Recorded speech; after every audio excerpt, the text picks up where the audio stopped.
Welcome to the Rangers Respite. I'm Philip. Today we're talking about, tournament to an extent, but primarily we're talking about a distillery and a whiskey from said distillery in the final bout of the first round of the 2024 Virginia Whiskey Tournament. That is J.H. Bards American Single Malt Whiskey. Before I do that, though, taking a cue from Doug, I'm going to make this a shorter plug of my own stuff.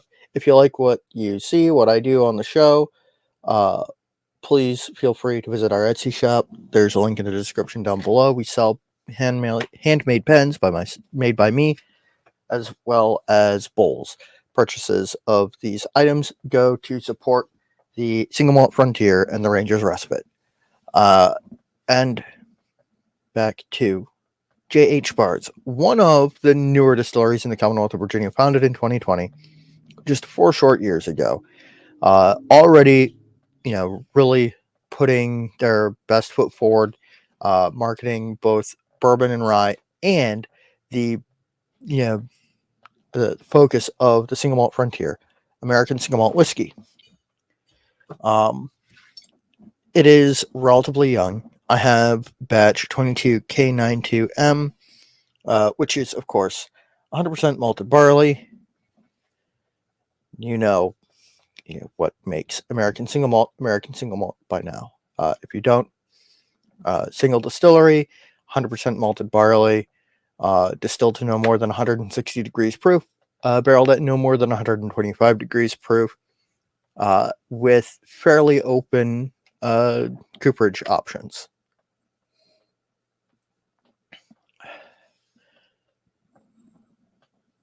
On the nose, this is a very bready, funky single malt.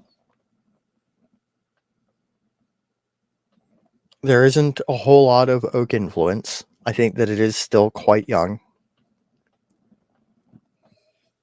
There's a slight starchiness to it.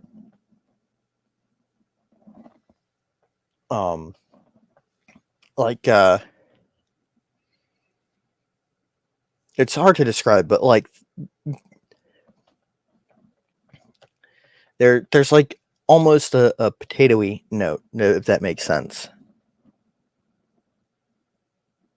A little bit of vanilla and like cardamom and sort of baking spices from oak.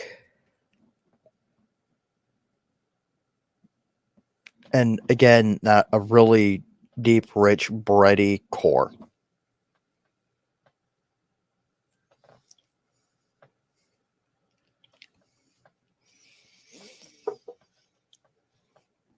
A little bit thin and young on the palate. Just a hair spiky. Does have some like toasty notes, like toasted almonds, some like bittersweet tannic notes. Again, sort of an interesting starchy note, a little bit of like a butteriness.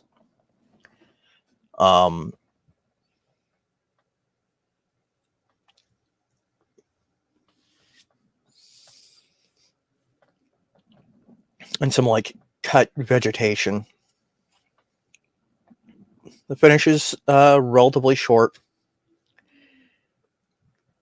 It's got some like stone fruit and more of that like starchy, bready note. And more of that like toasted almond note that was on the palate. Coming back to the nose from the palate and finish, I can sort of start to smell where that almondy note comes from. And a little bit of very definitely a little bit deep in the tails funk. That's not necessarily a bad thing. I think that a little bit more time in barrels would really sort this out very nicely. And as they continue to produce whiskey, their whiskey will improve in that way, because the longer you're producing whiskey, the more you're putting away, the longer you can let it rest and evolve in the oak and really build character beyond what you can with a relatively young spirit.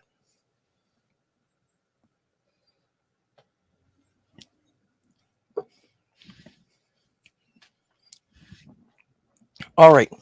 Now, in my reviews, I ask and answer 3 questions. Do I like it? Do I think it's a good value? Do I recommend it? Do I like it?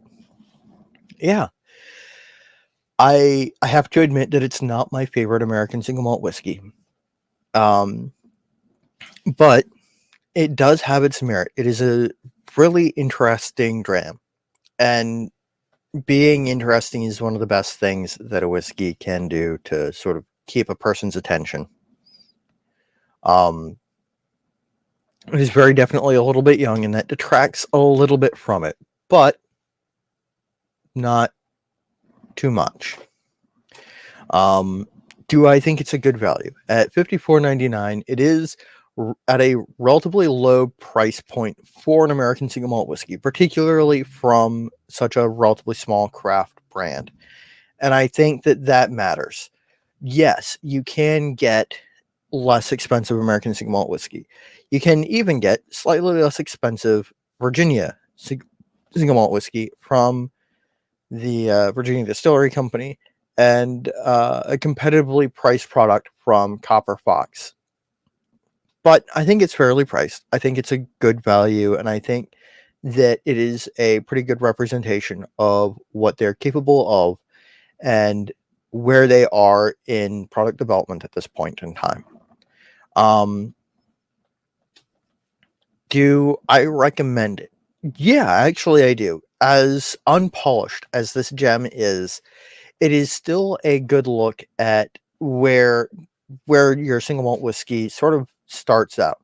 It's a good way to sort of go from something that is very polished and refined, such as Scourge and Conviction, to something that is still a little bit of a work in progress. Something from a brand new up and coming distillery, and really see where all that, how much difference all that time makes. And a reminder to remember that you've got to support them when they are at this point. You have to make sure that you're giving them money and attention and time to grow and develop, because that's the only way you get distilleries that have lasted as long as the Virginia Distillery Company, Copper Fox, Catoctin Creek, Belmont Farm. And I've stood on my soapbox for long enough. If you like what I do, I'm working on making reviews more regularly. Look for a weekend review of a Lost Lantern release tomorrow. I'm also every other Thursday, sometimes more often, on the Single Malt Frontier with my co-host Doug, talking about American single malt whiskeys. Until next time, stay happy, stay geeks, sláinte.